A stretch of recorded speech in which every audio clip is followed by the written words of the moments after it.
There are over 100 languages spoken on this campus. South Seattle Community College has one of the most diverse populations of all colleges and universities in the United States. While this fact demonstrates the large variety of cultures and backgrounds for the students attending the school, there is one thing all the students on this campus will share in common, and this includes the students born and raised right here in America. To attend college, they must all attain a level of proficiency with English. Actually, there is a second thing most students attending college have in common. I remember when I first came here, I was always scared of English, never really cared for English. And Kevin is not alone.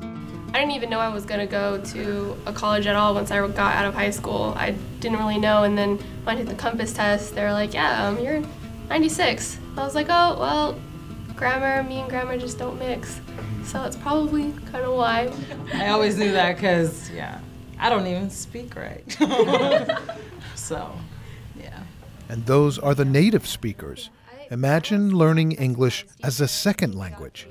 Before I came to the States, I can say zero experience of writing because our English was like only grammar and just grammar.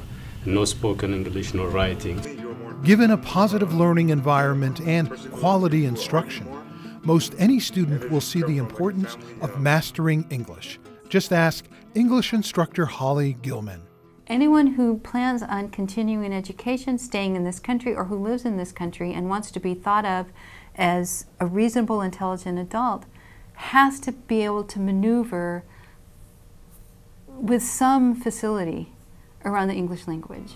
Students will learn that a command of the English language increases the choices and options for them when they start looking for work in their chosen career. You know, I love English now. Well, it's funny because I always liked math and I always liked science, but I did 100 times better in all my English classes. I mean, my papers, my essays, the quizzes, I did 100 times better than all those classes in English. And I think it was because of the base and the teachers and the grammar. It was hard for me to start the English classes here too. I started at, as I said, level 3, and I never thought I'm gonna be even in English 98 or the traditional classes. But by asking help and doing as much as I can, I did it, and I'm gonna take English 101 next quarter.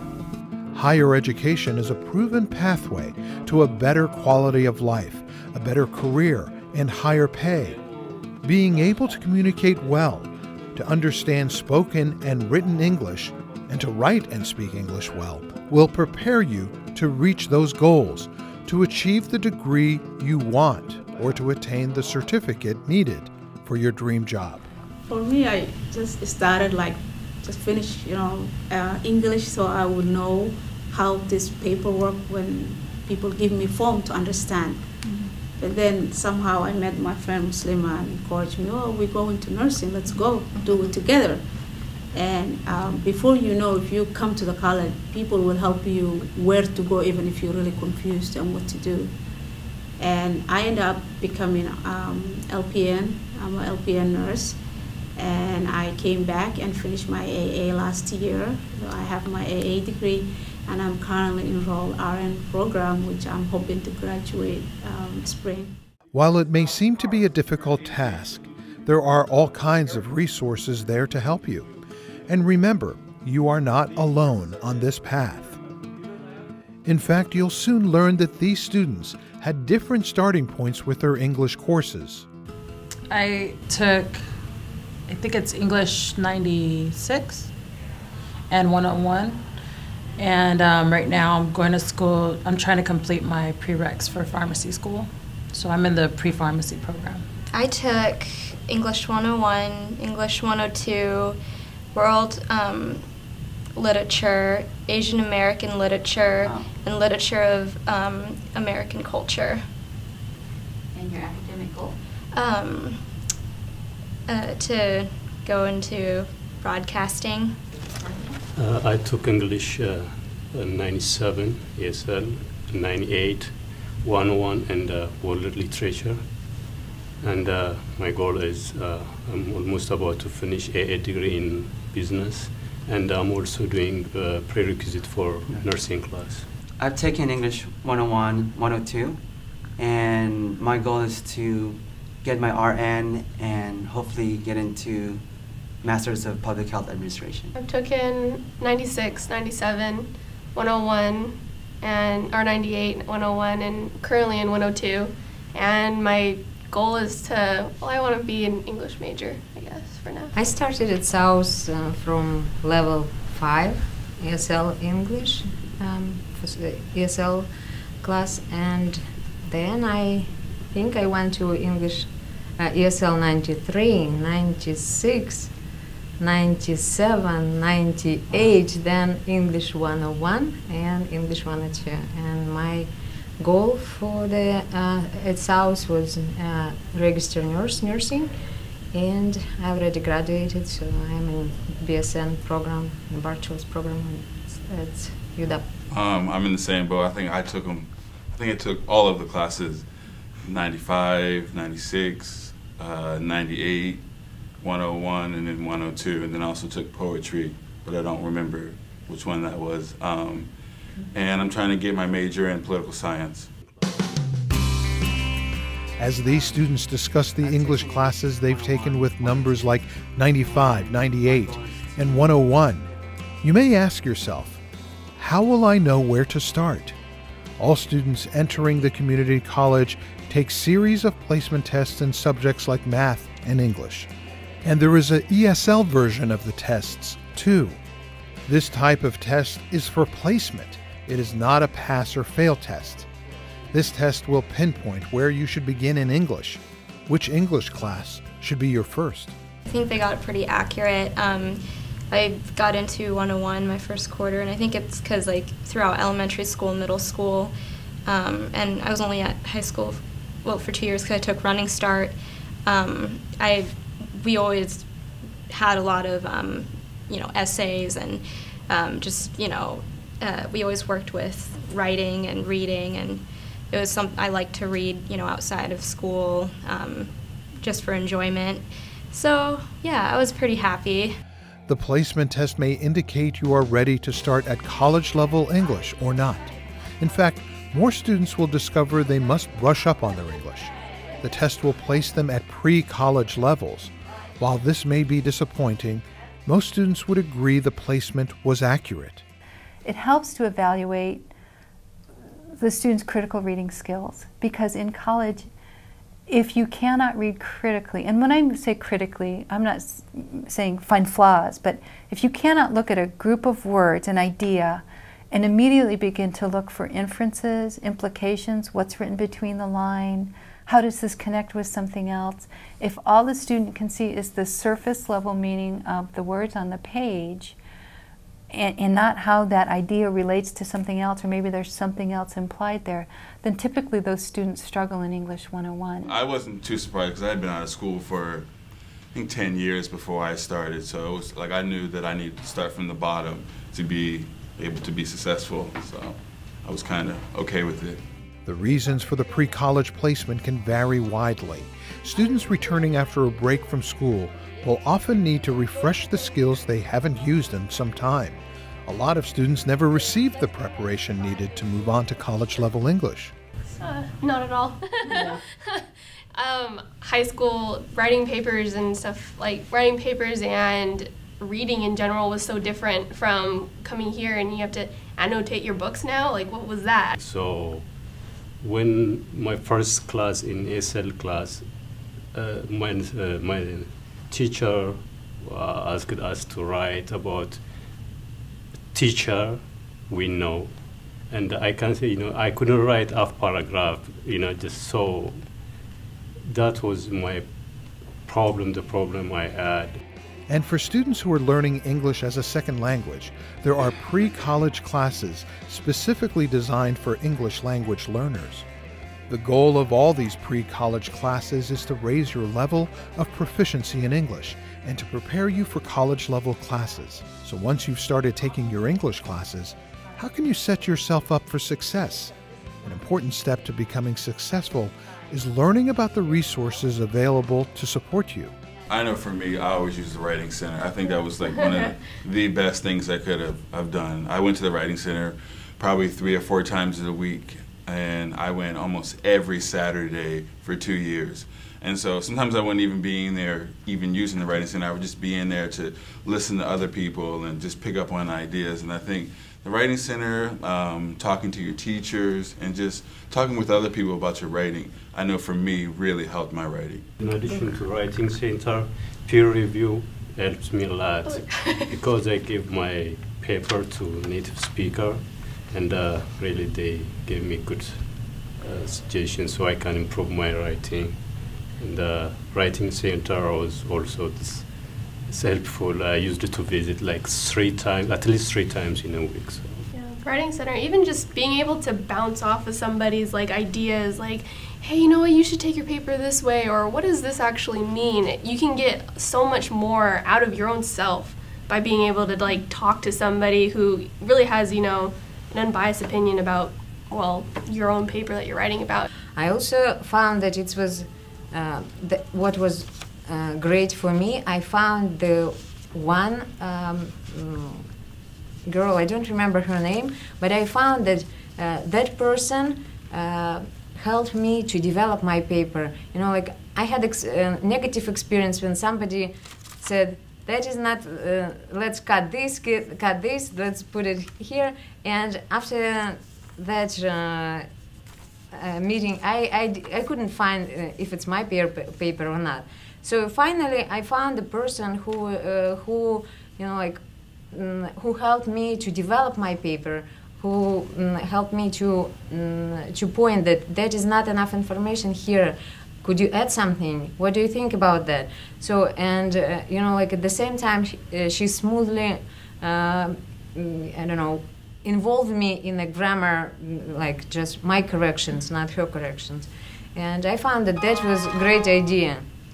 It's what when I came to the UW, I also found 3 people who I can work with, because that was, you know, like it's team that work in the same direction, not pulling my paper apart. So I think that was a great experience. Unfortunately, I don't think I ever used the Writing Center, you know, but I would always go up to the instructor and ask. Bob's seminars really helped me out because you get to see all perspectives and opinions and ideas, you know, from everyone. For me, I think the you know, the office hours, where you meet your instructors. I took one-on-one with Kathy, and I called it the writing psychiatrist. You know, it's like I meet my writing shrink, because you give a lot when you're writing like one-on-one. It's like you're writing about yourself, so it's not just you know, your writing skills, but also your life. And to me, like when you build that rapport with her, it's like she's opening more doors. Like, what are those experiences that you want to share more? Because that will just help you polish and mold, you know, that paper. Oh, I have a lot. I have the AAPI study group. I was actually one of the first students to be a part of that group. And then I have the TRIO program, they're fantastic. That's Student Success Services. I have them, and then I also have the Writing Center. You'll find any number of resources available on the college campus. Your instructors and your fellow students will jump at the chance to help. One word of caution, though. Remember that writing is something that should come from you. It is a process you must work on for yourself, and it should reflect you and your thoughts. Don't rely on others and other resources to the point that the work is not authentically you. Anytime students use someone else's ideas and they show up in their paper, That is plagiarism. That's one way of plagiarism. There's another kind of plagiarism that we're having to be really careful about here. We have lots of great places for students to go get help, and we encourage them to do them. We want them to do that. That's what they're for. One of the problems, though, is someone will take their paper to the wall and they'll get help. And then they think, well, that's not enough. So they'll go to the writing center and they'll get help, and they'll think, oh, I think I need more. So they'll go get a tutor, and then they'll let their Aunt Mary look at it. And all of a sudden, so many people have had a hand in this paper that it no longer reflects the student's true ability. If it's a paper that I had to write, then I would just sit there in a coffee place or wherever, just where people were coming by and be like, oh, kind of listen on their conversations. Then all of a sudden you have a spark of idea or idea come up or come into your head, write it down, and before you know it, they're closing. So it's like, oh, okay, so probably a very long time when you really get the creative juices flowing in your head. Like Dave. Yeah. When Alana needs some inspiration, she finds it by going out and interfacing with the world around her. But her ideas take over and the work is original and her own. Remember that taking someone else's work and claiming it as yours is not allowed and, in many cases, against the law. It is very easy to rely on the resources like the internet as a source for information, but it is another to copy work you find on the internet into your own work. One rare exception is when you are quoting someone else's work and you've attributed the work to the author. Also remember that it is fairly easy for an instructor to recognize when writing no longer seems to be in your voice, and they can often quickly determine if the text exists somewhere else. If you found it, they can find it. Keep in mind, with all these resources available and people ready to help, you have to decide to use them. It may take hard work, especially if there are barriers in your way. One of the barriers was that I didn't have around me, people, especially in the ESL classes, people who spoke English, right English, as I thought. One of my Ethiopian friends from the class, she said, you know what, you have to talk. If you will not talk, how can you prove that? And I think that was the, like she said, we are, all the people around know that we are from foreign countries. You will never have the excellent English, you will have accent anyway, so she said, just try. Writing it's hard. It's not like something that you just do instantly. As Dante says, writing is a difficult undertaking, and like everything else, the more you practice, the better at writing you will become. Within the same project, you will make multiple revisions as you develop concepts and make new discoveries about your project. And going through the process of beginning new writing projects will help you identify ways to spark ideas in your own mind. It will help you identify other hurdles and help you to learn ways of overcoming those hurdles. For me, I compare it to surfing. Like you wait for the wave. You wait, you'd write until this big idea will come out. Kind of like the big wave. And when the big wave is on, you write on it. So you don't stop. I don't stop because it's 12 o'clock, midnight, I have to go to school. When you write, it's there's this high that you get, and then you just write on that, and then those are the creative juices, and then all the good writings come out of that, right? Of course, students learn how to deal with barriers and other difficulties. Here are some lessons and tips that may help you achieve success in English from students who have already walked along the path. Every time I wrote a paper for Newman's, I actually made 4 copies. Why? Because I would go drop one off at the writing center, drop one off to Marsha or whoever, even Mr. Newman. Sometimes I would give it to my instructor. I'd be like, hey man, I know you're so picky, man, you need to read my stuff, And so he'll be like, okay, But I mean, you just have to take advantage of everybody. You're getting paid, you have to pay for it, so use it. By practicing again and again and make friends, not just from Eritrea, which is my country, from other countries, to communicate with them, that practice English with them. It helps me to do in English well. for me, the scary thing was English. And it took me years to start at South. And I also believe that there are students, smart students, who scare English and not yet start education. So my advice for those people is just start from the beginning, like me from ESL, and take the first step, and the rest will be easy. And I love about American culture is about reading, and that's something that I didn't have, and it's something that I want to share to people, that Americans' love for reading, it's amazing, and it's infectious, and it should be like Oprah. You should have like, book club every month, and that's how I develop. And that's how I keep my writing too on parts. Like I'm learning more. I'm learning as I read. Dante makes a great point. Reading, writing, speaking, and listening to English are each related to the other skills. One reinforces another. As you read, you will discover examples of good sentence structure. As you listen, you may pick up interesting turns of phrases or uses of words in ways you haven't thought of before. We grew up reading textbooks, and I think it says something about the culture. Like you just follow instructions. Like, what is A? Do this B? Do this C? And we didn't have free reading. Reading for pleasure? Yeah, reading for pleasure. I did all my homework at school. No matter how long it took me, my days off, I was here after school. And then in between work, if I had 2 hours, I would actually just focus on the hardest class, get that homework done, and then leave the easy ones for like my lunchtime or something. But I used up every minute. Yes, I agree. I remember taking days off from work and or canceling appointments that I had with friends or fishing trips because I just had to focus on writing.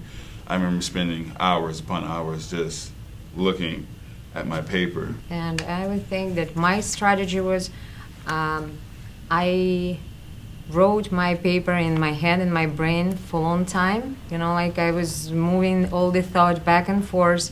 And I think it's also helped me to develop my English, because you cannot think in Russian, for example, but later on write paper in English. So I try to build my vocabulary and think about everything in English for a long time in my head. And after that, like it was easy for me to put already all my thoughts in the paper. With your hard work and determination, supported by your instructors and resources, your goals are easily within reach. I think I have to kind of quote my past teachers. They're just so amazing. It's show, don't tell. When it comes to writing, people, no matter what language you speak, no